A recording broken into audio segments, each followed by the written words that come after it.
নমস্কার, নব রান্নাঘরে তোমাদের সবাইকে অনেক অনেক স্বাগত। আজকে আবার চলে এলাম তোমাদের সাথে গল্প করতে করতে একটা অন্যরকম রেসিপি নিয়ে। তো আজকে আমি যেটা করব এটা হলো একটা পটলের রেসিপি। একঘেয়ে পটলের রেসিপি খেতে যখন আমাদের আর ভালো লাগে না, তখন এরকমটা ট্রাই করতে পারো। ঘি আলু সেদ্ধ আর গরম ভাতের সাথে কিন্তু জমে যাবে। তারপর তো তোমরা এই রেসিপিটা তোমাদের যে কোনো পছন্দের খাবারের সাথে পেয়ার করতে পারো। তো এর জন্য আমার তো পটল অবশ্যই লাগছে। তাহলে দেখো আমি একটু বড় বড় পটল নিয়েছি, আর পটলগুলোকে এইভাবে চোকলা ছাড়িয়ে কিছুটা গ্যাপ করে করে চোকলা ছাড়িয়ে রেখেছি আর দু টুকরো করে রেখেছি। এবার এই পটলগুলোর মধ্যখান থেকে এই মাংসটা বের করে নেব। তার জন্য অবশ্যই একটা ধারালো চামচ নিয়েছি, পাতলা গোছের। এতে মাংস পটল হলেও হবে, এমনকি দানাওয়ালা পটল হলেও হবে, কোনো অসুবিধা নেই। যে কোনো রকম পটলেরই এটা ভালো হবে। এই দেখো একটা পটল ছাড়িয়ে নিলাম। এইভাবে করে সব পটলের মাঝখান থেকেই আমি এগুলোকে বের করে নেব।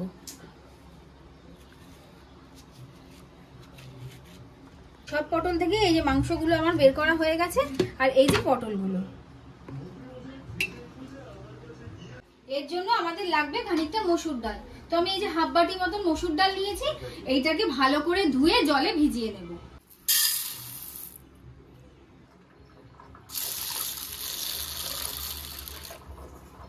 এটা আমি আধ ঘন্টা মতন ভিজিয়ে রাখবো। আর যদি ভেজানোর সময় না থাকে, সঙ্গে সঙ্গে খাওয়ার ইচ্ছা হয়, তাহলে কিন্তু এটা সঙ্গে সঙ্গে 10 মিনিট ভিজিয়ে রেখেও করা যায়। এবার মসুর ডালটা তো পুরো ভিজে গেছে। এবার মিক্সির বাটিতে আমি মসুর ডালটা দিয়ে দেব।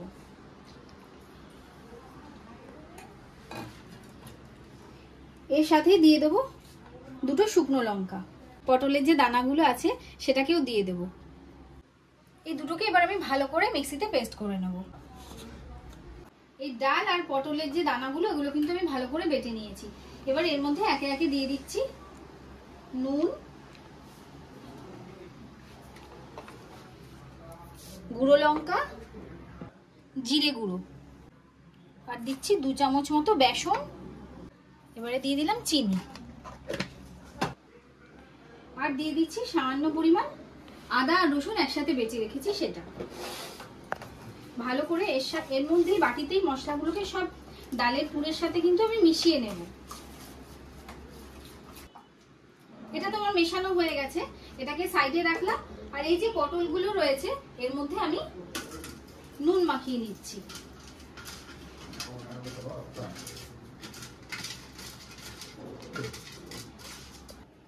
গ্যাসে কড়াই বসিয়ে দিয়েছি, দিয়ে দিচ্ছি সামান্য পরিমাণ সাদা তেল। তেল গরম হয়ে গেছে, তেলের মধ্যে দিয়ে দিচ্ছি কালো জিরে আর এই যে তৈরি করে রাখা মিশ্রণটা।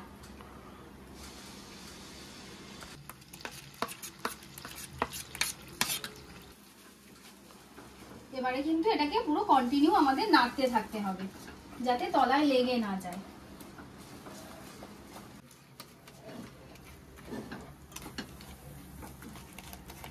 কন্টিনিউ নাড়তে থাকতে হবে, না হলে তলায়ও লেগে যেতে পারে।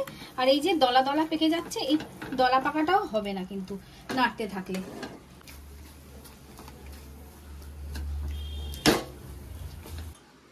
আমার পুর কিন্তু একদম তৈরি। আমি কিন্তু বেশি টানাইনি, দেখতেই পাচ্ছ একটু আঠালো আঠালো ব্যাপার আছে, তখনই আমি বন্ধ করে দিয়েছি। এবার এটা যতক্ষণ ঠান্ডা হচ্ছে, একটা ব্যাটার তৈরি করব। তার জন্য নিয়েছি বেসন, আর দিচ্ছি অল্প করে ময়দা, দিয়ে দিচ্ছি নুন, দিয়ে দিচ্ছি কালো জিরে, আর দিচ্ছি চিনি। চিনিটা একটু বেশির দিকে রাখবো। এটা নুন আর চিনির যে স্বাদটা, এটা একটা মোটামুটি মাঝামাঝি অবস্থায় থাকবে। মানে নুন বেশি, চিনি একটু মিষ্টতা ভাব, ওরম নয়, একটু মিষ্টি মিষ্টি লাগবে ব্যাটারটা। এবারে দিয়ে দিচ্ছি জল। জল দিয়ে হাত দিয়ে ভালো করে কিন্তু মোটা করে একটু ব্যাটারটা তৈরি করব।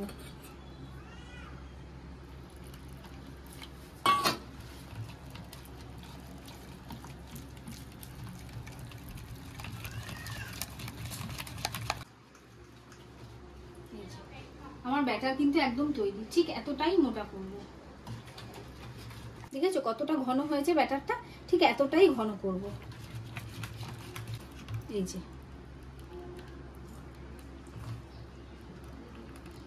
এবার পুরটা চামচের সাহায্যে প্রত্যেকটা পটলের মধ্যখানে কিন্তু ভরে দেব।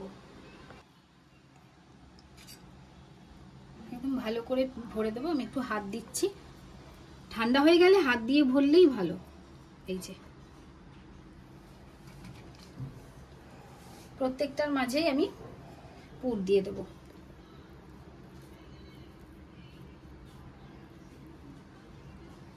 সব পটলে কিন্তু আমার পুর ভরা হয়ে গেছে, দেখো একদম ভালো করে ভরে পুর দিয়েছি এর মধ্যে। এবারে ব্যাটারও তৈরি। এবার একটা একটা পটল নেব, এই যে এই বেসনের গোলায় ডোবাবো, আর এদিকে কড়াইতে তেলও কিন্তু একদম গরম, ছেড়ে দেব।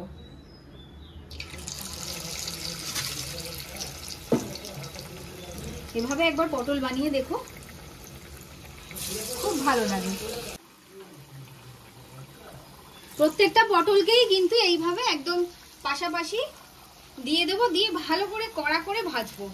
আর এইভাবে একবার পটল বানিয়ে খেও, আমি বলছি নিরাশ হবে না। আমরা তো পুরভরা পটলের অনেক রকম রেসিপি করি, কিন্তু এই রেসিপিটা একটু অন্যরকম, শুধুমাত্র ওই ডাল বাটাটা দেওয়ার জন্য।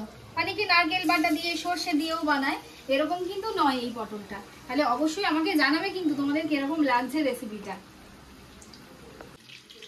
মোটামুটি ওই পিঠটায় পুরটা ধরে নিলে, মানে পুরটা জমাট বেঁধে গেলে কিন্তু একবার উল্টে দেব। তো দেখো ব্যাটারের সাথে পুর কিন্তু আটকে জমাট বেঁধেই গেছে। আর যেগুলো হবে না সেগুলো তো বুঝতেই পারবে যে উঠছে না, তখন ফোর্সফুলি ওঠানোর কোনো দরকার নেই, হয়ে গেলে আপনা আপনি ছেড়ে দেবে। পটলের কালারগুলো চেঞ্জ হয়ে গেছে। পটল তো আর ভাজা হতে বেশি সময় লাগে না, আর পুরটাও সেদ্ধ হওয়া তৈরি করা মানে রান্না করা, পুরো কাঁচা নেই। জাস্ট পটলের ওই মোটা দিকের খোসাটা ভাজতে যেটুকুনি সময়, একটু তো কড়া করতেই হবে, তাই না? এই যে আমার কিন্তু কড়া করে ভাজা হয়েই গেছে, আর মিনিট খানেক ভাজবো। এবার পটলগুলোকে তুলে নিচ্ছি।